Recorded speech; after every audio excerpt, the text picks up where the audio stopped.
Got it. Are you going to ask me? Yep. We are live already, I think. Beautiful. It is always that overlay, where Zoom tells you it's still preparing, but you're actually already live. And we deal with that every single time we go live. And we are live. There you go. So, beautiful people, welcome to another Up Spiral Grief interview. And today might come with a little bit of a trigger warning because the beautiful Gabrielle Targett has got an incredible story of spiritual background, huge adversity and beautiful transformation to tell. And I can't wait to introduce you to this audience, Gabrielle, because this story is really, truly unique. Let me just please check that we are live in our group, because last week we had people were going for 15 minutes in a group session. And then all of a sudden, no, we are live. All of a sudden, all of us discovered that nobody could see it and we did not know why. So welcome to our Up Spiral Grief series, Gabrielle. Thank you so much for stepping forward. You have come across a post of mine and went down the road of finding me, contacting me, and telling me that you've got a really incredible story to tell. And as soon as I heard about it, I said, I do want you to come to my audience and introduce you to them, speak to them about it. So let's get started with a little bit about you before we dive into the story.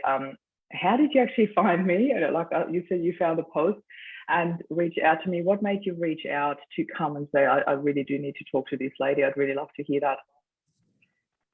Well, I reached out because I feel my story needs to be told now, and I'm ready to tell it. I'm ready to share. I've done so much work on myself to get to this place where I can now talk about it without, breaking down emotionally. And that's a huge thing. And I'll explain it along how I managed to be able to keep it all together and fall apart. So this story needs to be told because it needs to show people that there's hope. If you've been through something really traumatic in your life, there is hope and there is a beautiful light at the end of the tunnel, and you can get there. It's not as hard as what you think, although from where I sit, it was a long journey. It was like 3 marathons in one. But I got there in the end, and I'm so grateful for the journey that I've had to get to this place where I am now. So I'm telling it because also I don't want it to be in vain that it happened. It needs to be told, because if I don't share this, what was it all for? Because out of adversity, I agree, comes resilience and comes the ability to, really shine and show people how strong you can be. And that's now my life work, showing people how resilient they can be and how they actually can heal. And lucky for me, I've found the tools in which to do that to help others. So I feel so. We will get to the tools, absolutely, because this is so important to share. But before we go there, I'd really love I'd love for you to take us back to the moment before the first adversity happened. Tell us a little bit about your life, where you were at, what was your family situation. Can you share a little bit about Gabrielle before it all started? I'd really like to hear about that. I was 17 and I was living in a town. And I was very driven, actually. I've been writing some notes about what I would say today. And I actually had an incredible strength within myself. And I don't know where that comes from, but I was lucky enough to have a phys ed teacher through my high school years in this remote town. Her name was Doris Truman, and she was one of the Olympians, a cross-country ski Olympian. And she used to train on the Todd River in the town that I lived in. And she took me under her wing and said, I think you've got potential to be a really good long-distance runner. And so in the Northern Territory, I was the #1 long-distance runner for quite some time. To train 3, 4 incredible, and do half marathons and full marathons as well. But we would train and run out in the bush, in the desert, right out. Oh, it was amazing. So that gave me a strength within that, thank goodness I had on board, because just before I went to leave the town to come to Perth, Western Australia, to come to university here, I had this tragic event happen where I was driving on a very dark road out bush. And unfortunately, I hit a woman and I killed her in my car. And to say, you know, it was devastating is like an understatement. You know, you can't have words to what that sort of feeling, you know, how I can't even imagine. Yes. And so I was told at the time to leave town, to not mention it to anybody, and never talk about it.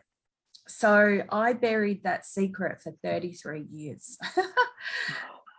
So yeah, that's the big story. That's the backstory. That's the I mean, not only that something so devastating happens, because I can only imagine a moment like that would be so you know, it's like one of those slow motion moments that changes your life forever, that you wish you could rewind and there's just no way back. But then to have to live with that as a secret and being told to not share this for 33 years must have been an absolute devastating emotional burden. I don't even know how you carry that.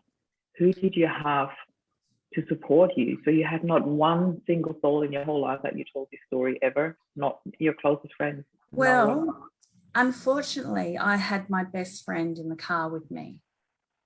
Now, when I left the town, we parted ways and I haven't spoken to her since. And so heart breaks for her, because she probably hasn't ever gone through the counselling and the support that I've had to get on board as a result of a second accident happening. But I'll talk about that in a moment.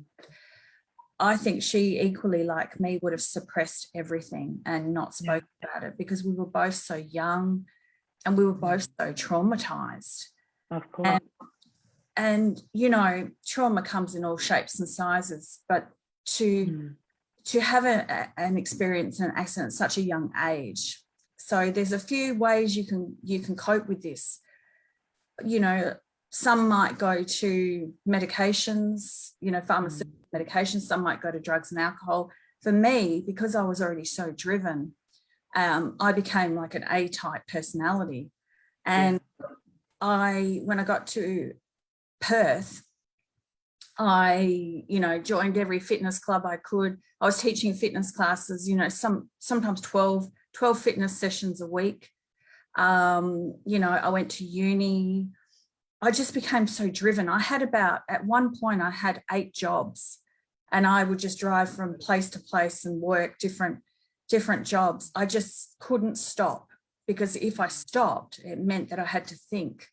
And if I had to think, this is something I would fall apart. Really, I can only imagine, Gabrielle, because the thing is, I've read this like literally only a few months ago, that keeping busy is a trauma response. And I thought, oh my goodness, this rings so true, because that's all I did in the first few months after losing my husband. And it was not even something that I had caused, you know, so I can only imagine the trauma that it would have caused you, knowing that you caused this, obviously, absolutely with no intention. And to go through something like that, I can only imagine that keeping busy, keeping like really driven and working on everything that you had in control after an accident happened that was completely out of your control it's a very, very understandable reaction.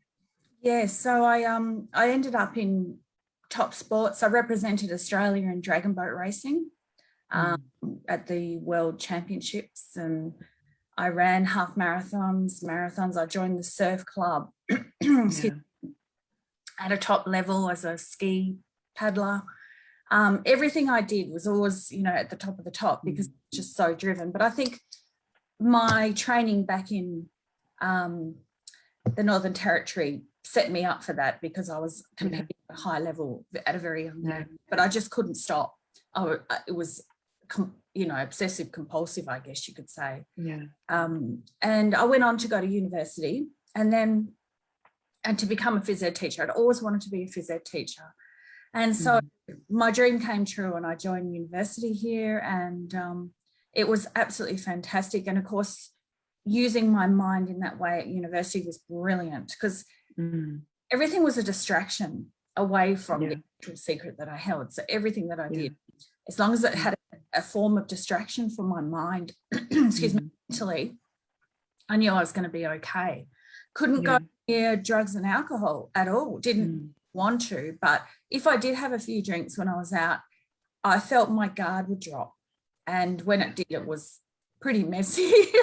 Yeah. A lot of crying. I can imagine. It's almost like, for me, it's almost like a pressure cooker. If you don't have a valve, eventually you will burst. And you literally were not even allowed a valve. You were not allowed to talk to anyone or anybody about this. So what actually happened, if you don't mind me asking this, what happened behind the scenes when you were at home? Closed doors, no distraction. How did you cope with that? What did you do? There must have been an overwhelming amount of emotions waiting for you when you had moments of shutting down, where you followed by nightmares. What was happening behind the scenes? Can you share that with us? Yeah, certainly. Part of me was numb. Part of me was absolutely numb. Like, I felt dysfunctional. I felt like I couldn't really feel. I couldn't allow myself to really feel. So that affected my life in so many ways, particularly with relationships. I really did suppress. So my only coping mechanism was physical activity. The more that I put into working out and running and being so physically active, mentally that helped me to stop thinking. But the one thing with trauma that really surprised me is the flashbacks and the vision. Having those flashbacks, they were brutal.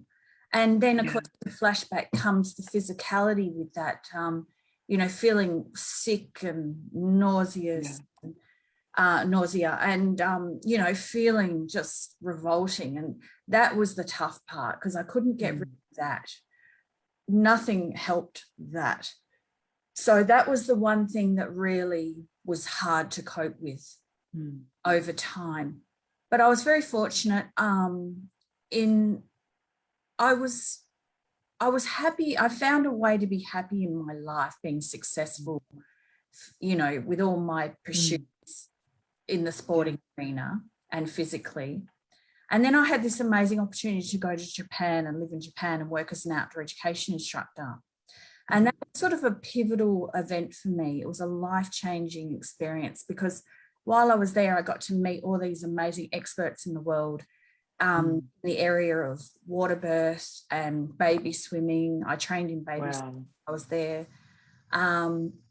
And I met Michelle O'Dont, who's a leading obstetrician in the world in water birth. And this is an area that became my business for 25 years by default. So I just met all these brilliant people. I met Estelle Myers, who, was a filmmaker and an author, and she took me to Japan, and I had an absolutely brilliant experience.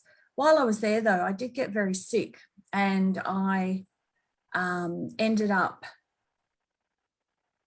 being found unconscious in my apartment through being having some type of viral infection, but also I didn't realize at the time, but my kerosene heater that I had literally gassed me.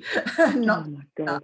And so I sort of was missing in action at work, and I was found unconscious. But during this time, I had an experience of what I thought was dying. I passed over, and so I had a near-death experience, and my grandma came to me.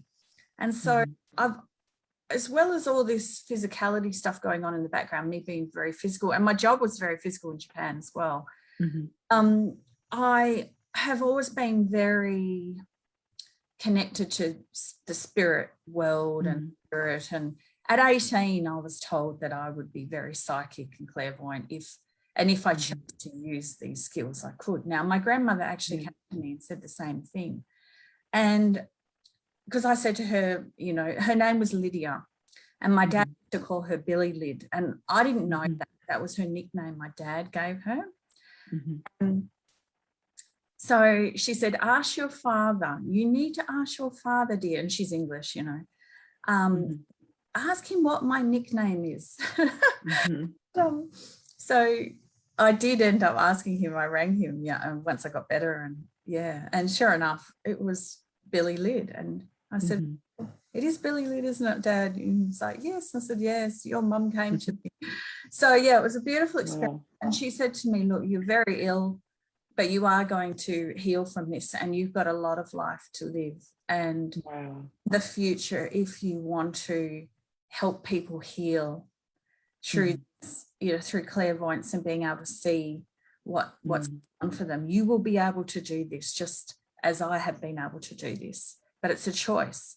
But let me tell you, the older you get, the stronger it's going to be for you. Yeah. So that was really profound, such a profound experience. I can't imagine. Yeah, so that was sort of a highlight for me, even though it was terrible that I was so sick. And I did heal very quickly, and it was fantastic. So yes, came back to Australia, and basically met my husband, and I had 3 children via water birth. And while I did all of that, I was a TAFE lecturer in health and fitness. I lectured at university for a little while there, and I was teaching a day of phys ed every now and then, just relief teaching. Again, I had all the balls in the air because I couldn't stop, and 3 littlies. And I also started working with pregnant women, which became a labour of love. So in 2005, I created the business called A Labour of Love. And again, beautiful. So driven. I love the business name. Yeah, thank you. Yes. And I think it is also like, you know, thinking about the experience that you had, you know, the adversity, the traumatic experience that happened, and seeing how, you know, just from a spiritual point of view, how this balances the constantly working with birth, and, you know, after the experience of death must have been energetically also and spiritually quite healing for you, to constantly being able to enable life to be supportive of that journey. It's an absolute incredible gift. And I see more and more people that have a really incredibly close experience with death, that they are drawn to working with birth, which is so beautiful, because it's like this whole full circle experience, you know. So it's just an incredibly beautiful thing to see from the outside as well, how that would have helped you to balance this experience a bit more. Yes, that's right. And I've actually attended 450 births as a doula.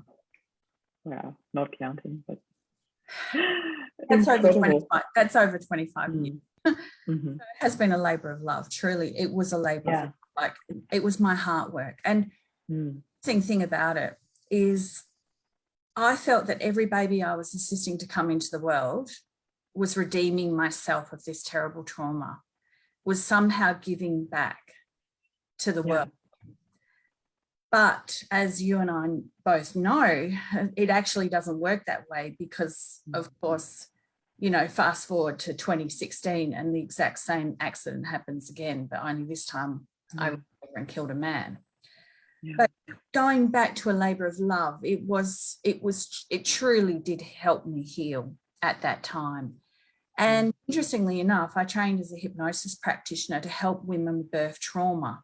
So I started working with women with birth trauma to assist them, because I knew trauma, and, you know, really got where they were at and what they had experienced. And really fully understood how they needed to heal in order to have a beautiful birth the next time around. So that's the work I also got into. As well as writing, I became a writer by chance, by fault. From my initial outset of attending births, I decided to write after every birth what worked, what didn't work, perhaps what I've done better as a doula. Yeah. And that created my first A Labour of Love book, a guide to childbirth without fear.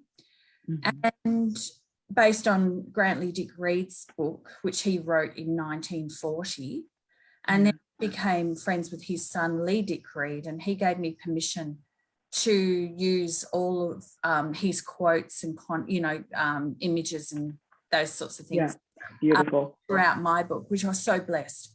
And then I went on to write for the Australian Pregnancy and Birth magazine because, I don't do anything by half. Everything I can tell. 1,000% for me. I don't like to play small. No, again, it's because of, it was my compulsion. I had to keep going, and if I saw there was a need to help someone with another modality, I would train in it. And that's what I did. That's how I became the one-stop shop for all of my clients.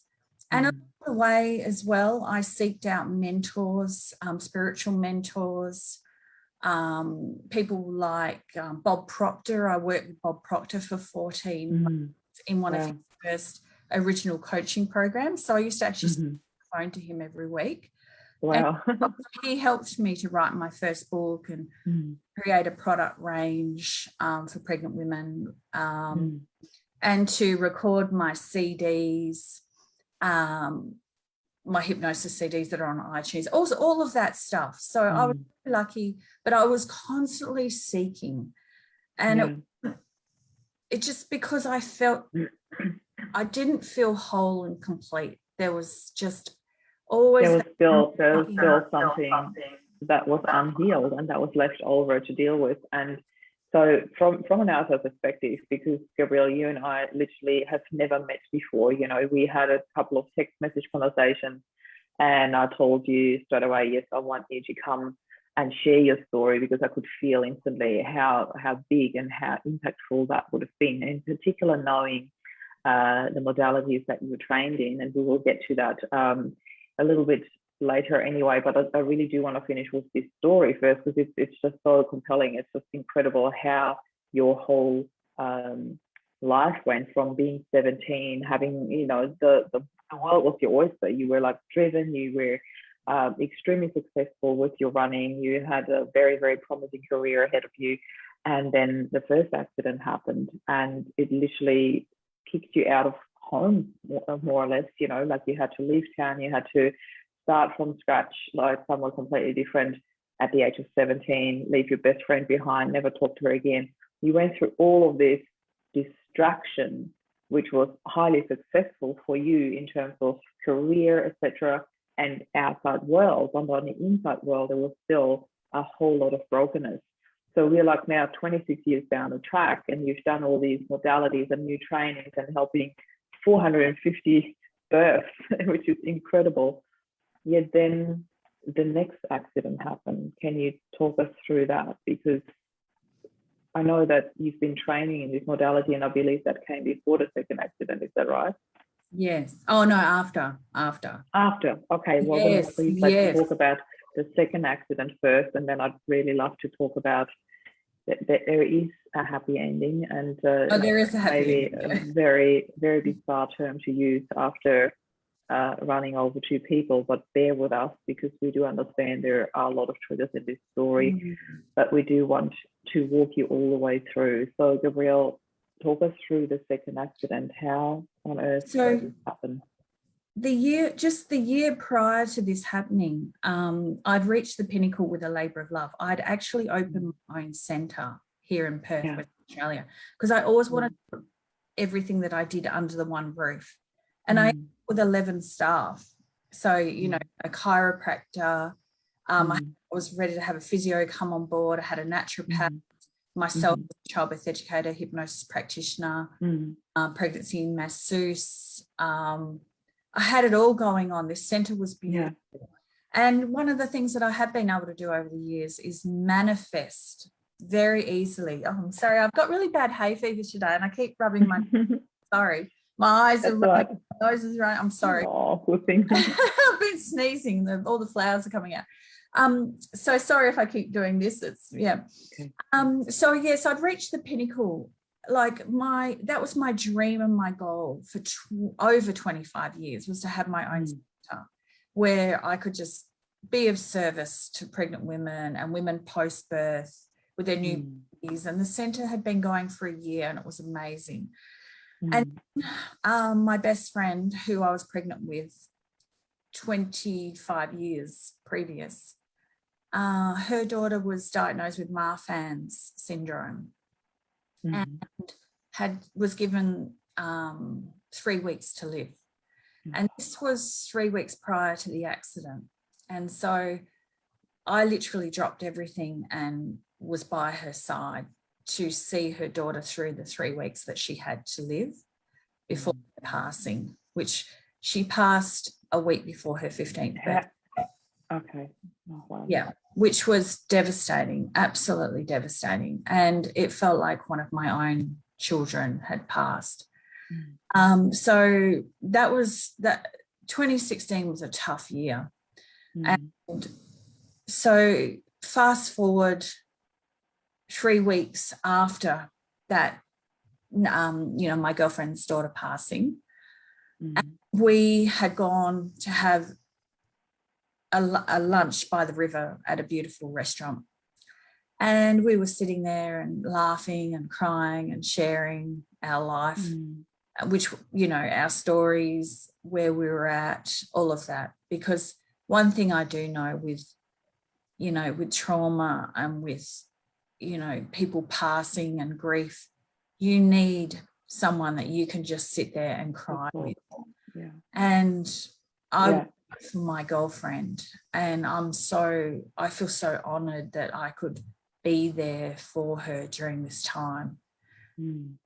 And yes, it was just a crazy time.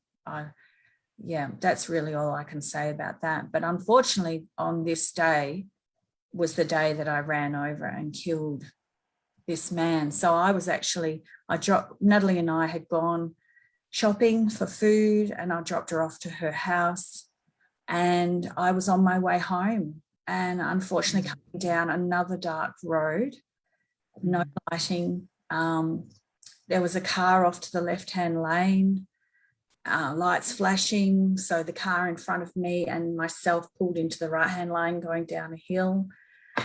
And I saw the car in front of me go over what looked like a box. We were doing 70 kilometres, and then I looked down and witnessed that actually wasn't a box. And before I could, slow down, brake, I had gone over this man as well. So the first car... Hold on, the car had already run over him as well? Yeah, 2 other cars had. Yeah, so I was third. So the first car had actually hit him and flung him onto our lane.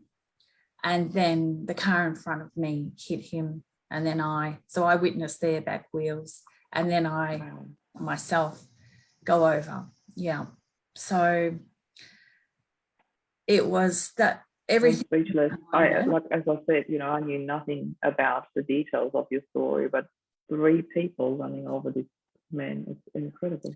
Yeah, well, we later found out, because his mother turned up at the scene, that he did want to commit suicide. He was on ice, and he had actually stabbed his sister-in-law in a fight just prior to, and he'd run onto the road to actually end his life, which was,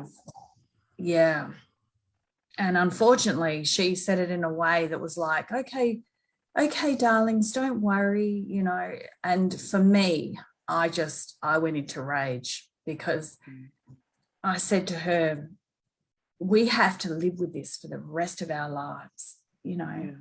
This isn't something you can just wash off, Don't worry.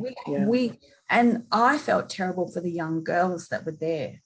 And it was very, to say, dramatic. Again, all that suppressed energy that I had, everything that I had suppressed, every emotion came up. So the first 15 minutes after the accident, I pulled into the medium strip in the middle of the road of this double, and I literally called 000, and all I can remember is getting out that I had actually run over someone, because I didn't know the other girls had run. In my head, I was so confused about what had happened that I thought it was just me, even though I'd witnessed the car in front. Yeah. And I was in disbelief, I was in shock, and I literally went into the fetal position in the medium strip in the middle of this main road, and I was in a ball, just sobbing uncontrollably. So that's what happens when you suppress for 33 years. I can only imagine. It's incredible. And that's what happened. And so, yes, and then eventually the woman said to me on the phone, you need to get up and tell me what's happening. And I did. And as I walked up, there were, you know, the other girls standing there, 3 in total, because there was a passenger in one of the cars. So that's an awful thing. And so when you say the girls, they were from the first 2 cars that hit and ran over him? Yeah, 3 in total. And so I walked up and they just looked at me, and I just said, I've just run over and killed that man. And they said, so have we. And then I realised, and then it was suddenly then I realised it wasn't just me. And I know this sounds terrible, but I was actually relieved it wasn't just me. I was actually like, okay, so I can so understand that from your perspective. I really do. Yeah. It's incredible. Yeah. And I know that sounds terrible, but and then we just all hugged and cried and cried and cried. And then we witnessed him pronounced dead. So they came over to tell us that he had passed away. They worked on him for quite some time in front of us. I tried to shield the girls from watching because you don't want to watch that. But fast forward. So what this did for me, this is the good news part of the story. So I knew that I needed help. I almost feel like we need a break here. I know, hang on, sorry. I'm just a bit teary. It's funny because I haven't been. I totally understand that, because when you really go back to the details, it does bring a lot of emotion back up and out. And yeah. Funny because I've done so much work on myself that I actually don't. Yeah, I don't normally cry, but today, yeah. It's okay. Okay, breathe. All right. So what happened from there was I really realised I needed help. So everything I had suppressed came up. Thank goodness. And within a month I had to close my centre, which was probably the hardest thing. I literally lost everything. I nearly lost my house. I nearly lost my own life, to be honest. I was bottom of the barrel. And for the first time in my life, I could feel, and I really felt with such intensity. And that was tough because I hadn't allowed myself to feel. For the first time I had full emotion and wasn't holding back because I couldn't hold back. Nothing in my body would allow me to actually hold back any longer. And so, wow. And my son had to drive me to a counsellor, and I got counselling straight away. And then can I just ask, how old were your kids at that stage? So they're in their 20s. Yes, my oldest was 20. Yeah. So yes, so they were old enough to know and my daughter actually turned up on the scene afterwards. She was on her way home from my centre, which she helped me run. So long story short, it sent me on a quest to go, right, why me? How does this happen twice? You know, they say lightning never strikes twice. Well, hello, it actually does. It, because I had suppressed and so much, it needed an outlet. And what I later discovered through the modality that I've healed myself with was that I actually had a belief that I'm a killer. But because I was never punished, I wasn't reprimanded, I actually held that belief because for me it was true. And because what better way to, for the self-fulfilling prophecy to come about, if you hold a belief, someone's going to come out and it happened again. So it was almost like, the law of attraction said, well, if you believe that, we're going to prove it to you that it's true. And as devastating as that is, it was my wake up. I needed that wake up. And I'm actually sitting now in a place where I'm so grateful for the quest that I had to go on. So I ended up, within 6 months, I ended up in New York at this beautiful spiritual center called Omega. And while I was there, I met all these amazing spiritual leaders, one every night of the week for 7 days. So I met the Native American Indian New York State chief, and he sang this beautiful song. And I just sat there bawling, just everything was just because I was cracked wide open. So why I was there, because with my hypnosis, I've always been really fascinated in past life regression. And I got the opportunity, I created the opportunity to get on a plane and to go to New York, to get myself out of Perth, to stop answering all the questions about why I suddenly shut my centre because I couldn't deal with all. No one knew what was going on, and telling. And obviously, at that stage, no one knew about your past experience either. No, and even my best friends, when I finally came out, they were like, "Why did you not tell us?" And I'm like, "Because I was really scared about what you'd think about me, judgment. I was terrified of what people would think of me." And I want to say this to you, Gabrielle, like when I first read your story, I caught myself in that judgment and I didn't like it. And I'm being very honest here. I thought, how on earth can somebody accidentally kill 2 people 33 years apart? Because when you just read it like that, without knowing any details, without knowing any background, it is way too easy to judge because we are humans. That's what humans do, However, I felt quite deeply that there is something in this story that needs to be shared, and I opened my heart and mind to it. And I'm so incredibly grateful that we did get together and talk about this, because hearing the story from you and knowing the details sheds a completely different light on it. And I am sitting here in absolute gratitude that you are here to open up about it, because I can only imagine how many people run around living in deepest despair, sometimes even secrets, or often in situations where they feel nothing can ever get me out of this. So one last quick question that I do have for you before we go into what actually saved you, and I want to hear a little bit more about your experience in New York as well. But I'd also love to know, how did your husband cope with all of that? How did he support you through that? Was he the one who stayed with your children while you were in New York, or what was going on at home? Because there must have been a huge impact for your kids as well to know that, and did they at that stage find out about the first experience too or not? I understand there is a lot of questions, so Unfortunately, so with my first accident, I had no one, no family. And with my second accident, I wasn't married at that time. So again, I did it all on my own.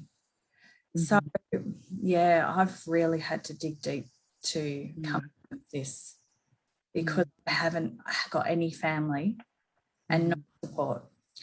And then, because I came from that's a whole nother story, but the dysfunction of, parents splitting when I was 5, and, toxic parenting, and it was just not a time. And so, of course, that dysfunction came into my life too. And on top of the trauma of the accidents, I was dysfunctional and numb, and I couldn't have a good relationship. I tried, but something was always amiss. And I didn't make good decisions, basically. But I have no regrets. It is what it is. But I've learned now that, dysfunction can be a big part of when you've suffered a trauma at a younger age, because you're not thinking rationally and you're certainly not feeling to the depths that you could. You don't have that emotional intelligence, and that was lacking from my life, emotional intelligence, which I now have. Yeah. So, but my children, I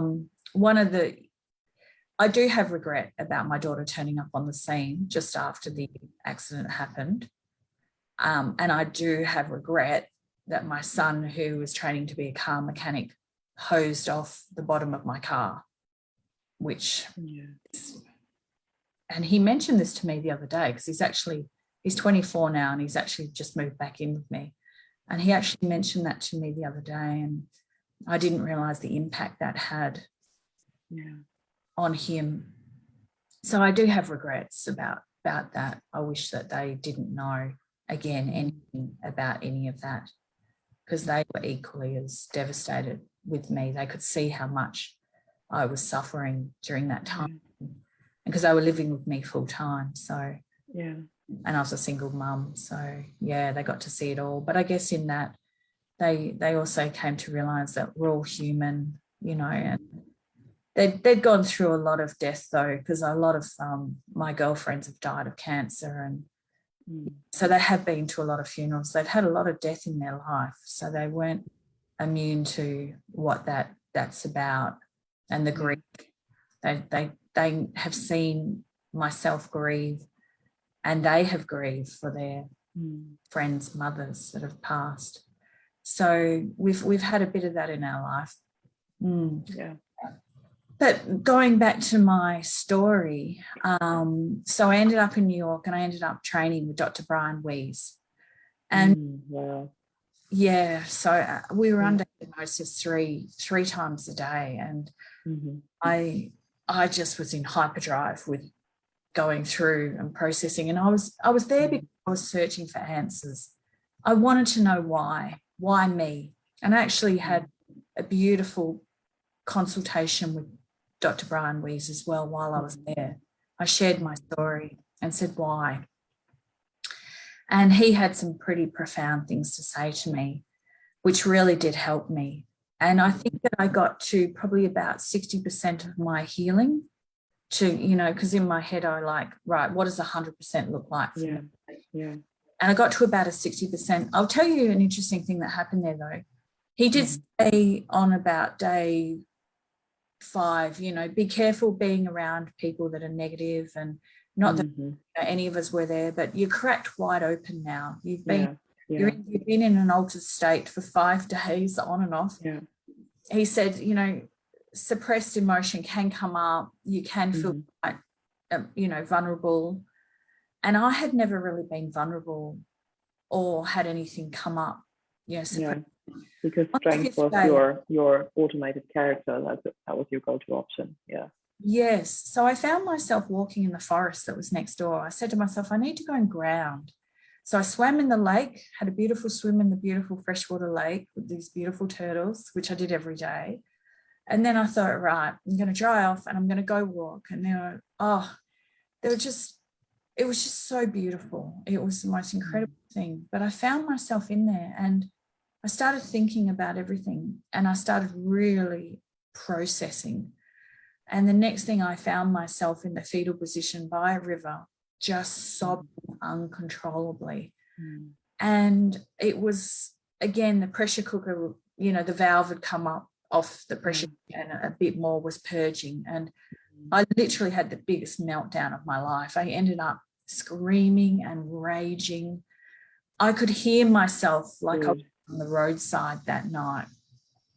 Could hear that intensity of that scream again. And I knew it needed to come out. It had to come out. And I don't know for how long. I didn't have a watch on. I didn't have a phone with me. I don't know how long I was in there. I know it was dark when I came out of that forest, but I remember that I ended up, just letting it all out. And it was the most cathartic thing. Oh, it was amazing. And then I just lay on the ground and I just breathed into my body for the first time. I felt, wow, okay, I'm connected again. And interesting too, Brian did this activity where he said, if you've got any pain in your body, we're going to release it today forever. And I hit my head on the roof of my car and I hurt my neck, and like from a compact. Was it during the accident or different? Yeah, just a pinch, a compact pinch, in the neck. And sometimes if it would act up, I would have a vision straight away of that night. So this was connected, and it was driving me crazy. So I remember that day, that morning, I got rid of this, and once it was gone, it just sort of slowed down any need to go back there, which was brilliant because it wasn't triggered. And I remember lying in that forest going, wow, I'm nearly whole again. I'm nearly there. I can feel it. And all these animals started coming out of the forest because I was so quiet and just breathing. I was thinking that. I had this vision when you talked about the forest. How many animals would she have been surrounded with? I love that you say that now. So there was this little Bambi, so a little deer came. No joke, like a movie. Bambi. And like a shamanic journey, like when you go on a quest and then all these animals come out.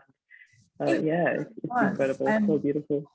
And then these orange lizards and the squirrels everywhere, and birds, all these birds. I was just laying there going, have I died and got to heaven? It felt so surreal, but it was so cool. And I was like, and I kept saying to myself, I feel like I've arrived. I don't know where I've been, but I've arrived, And I just felt so much peace. And it was just amazing feeling that peace, that inner peace for the first time in such a long time. I could just be me. I didn't have to prove myself to anybody. I didn't have to try and be 100%, up here. I just could be. It's the first time in my life I could just be still, be calm, be at peace. And it was such a relief. And then these 2 days just seemed so insignificant on the course. I was just like, you know what? I think I've come here and I've done what I needed to do. I sort of floated around. Incredible.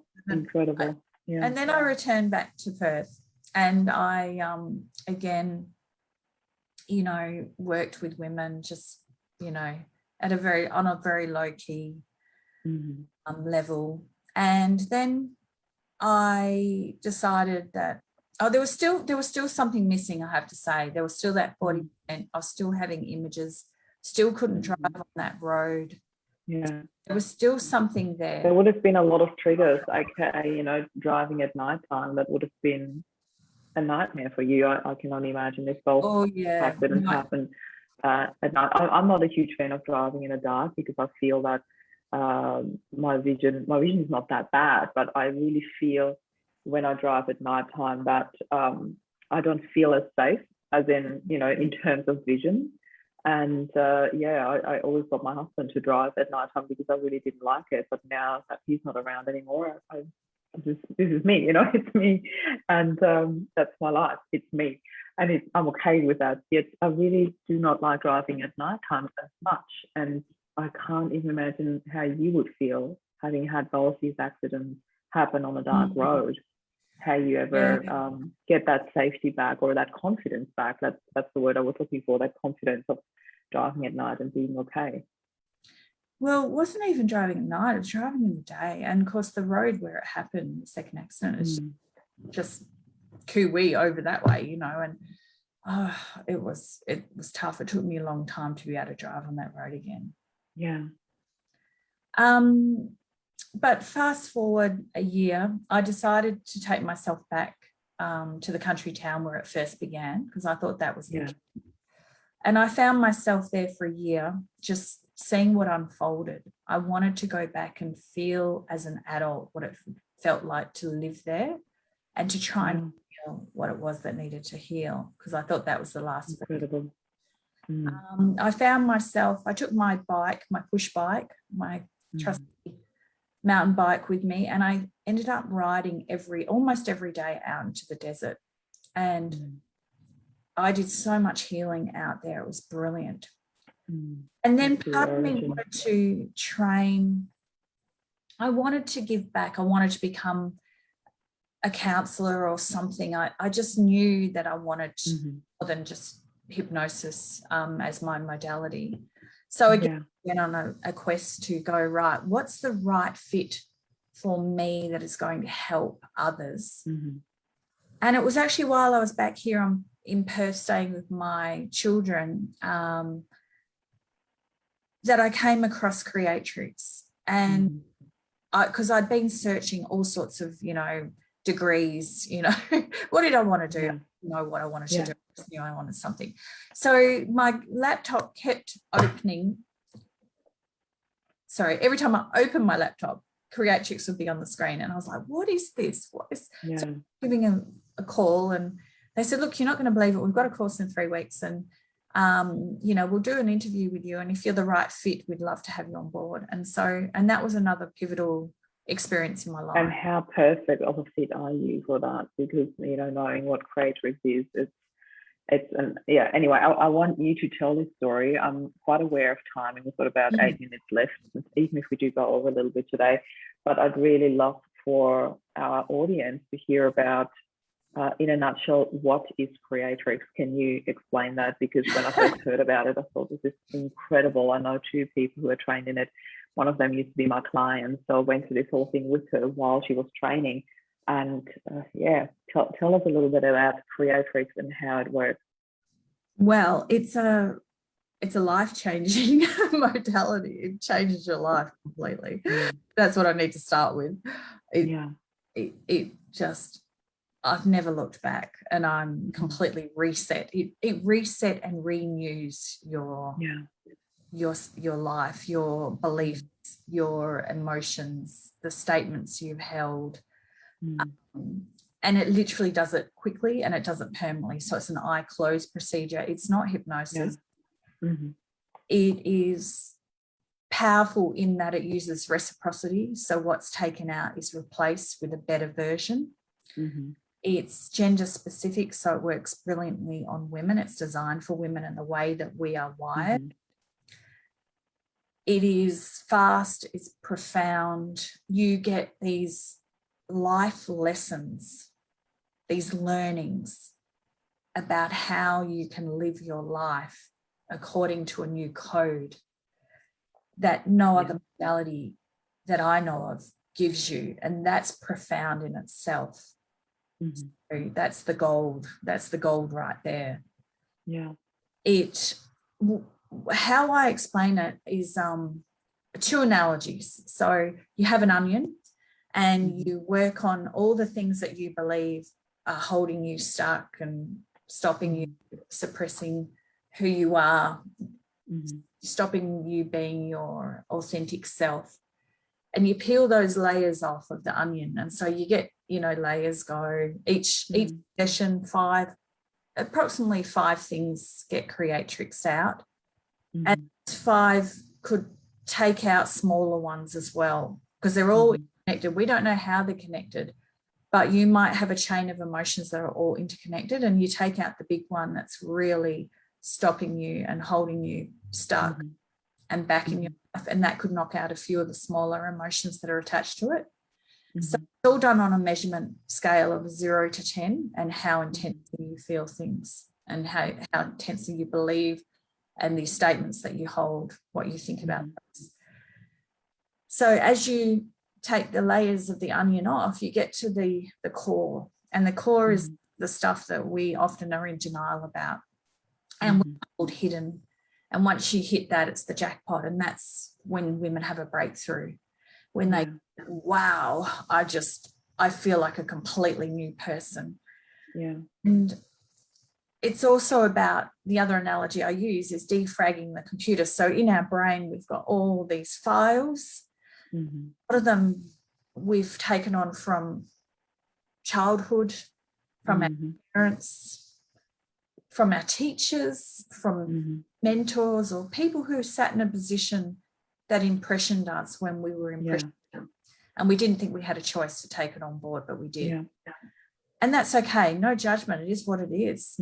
And but what that's about is getting rid of those files, compressing the good stuff that you need and that you want, and the essence of who you are, your authentic self. And that is then, so you defrag and you compress down, and then it frees you up to have all this space. And that space is the gold, because that's where you are creative. That's where you can think with great clarity. That's where you have emotional intelligence. It's where your intuition is. So as women, it's like cleaning out all the emotional cobwebs, all the attachments that we had, all the beliefs that we held about ourselves, which in your case was a huge one. You had this belief that you're a killer, and you were holding on to that for 33 years or around that time. Yeah. So what? Sorry. Yeah. No. I just wanted to know, like, the actual training per se. Like, when did you start that? How long did it take you? And it's just really. I went and attended for the 7-day course, and then really, I think you're not truly a Creatrix practitioner till you've had at least 10 clients. So I used to train doulas. I used to say to them, "You're not a doula until you've done 10 births." I believe this is the case with every modality, because a lot of people ask me now in the space of grief, what my training was. How did I get to do this? And I said, well, I had all the training beforehand already. I'm trained in hypnotherapy, so I'm trained in timeout therapy. I'm trained in NLP. I've got my coaching certification. I've got all of that behind me. However, the true learning came in the experience. You know, when I went through my husband's passing, and it was so unexpected, and then having to I went into functioning mode straight after, and my biggest priority was to hold space for my children and to make sure that they're okay, and to make sure that I would create the happiest life possible for the 3 of us. So in all of that, in the actual doing of it, this is where all my tools kicked in. And I would say it's a beautiful combination of both. It's the learning, the tools that you know they're there, but the actual using of it and using of them in the adversity and coming out of it, that is what helps. I've got a gentleman who's been texting me on LinkedIn for quite some time now about, so what did this trainer do? And what did you learn from that? And how much money did you make from that? And I'm like, oh my God, you are asking the wrong question. And I said to him, like literally this morning, what is it that you actually want to get out of this? Because me telling you about my success is not going to change anything in your business. And I believe that the biggest thing is the personal and emotional connection between what you're trained in, the tools that you've learned, and the actual applying it to your life. So it becomes this strong unity. And, you know, I talked about the 6 human needs, and the growth and contribution part is the most beautiful, not in this session, just to not confuse anyone. I did the talk on Monday. But in this part, you know, this growth and contribution, when you grow through an experience like that, and you certainly have, you know, there's no doubt about that, to then go into the contribution and help others heal. This is, for me, where the magic happens, and that is nothing that a trainer can teach you. This is something that comes from your own personal growth, your own willingness and your own decision to work through something, to process through something. And you had such an incredible openness. Like, you know, you use the words, you were cracked open, and I think that is such a picture perfect analogy for what happened in your life. You were open. You were finally at that stage where you're like, vulnerability is my only way through this, and this is where the real growth happens. That cracking open, you know, that is allowing all the seeds to be planted in just the perfect space and to grow, and then to go into contribution. And you are such a beautiful, gorgeous, shining example of that. And I feel so blessed that you have come here to share this story with us. And I honestly feel, Gabrielle, 1 hour was not enough to share all of this.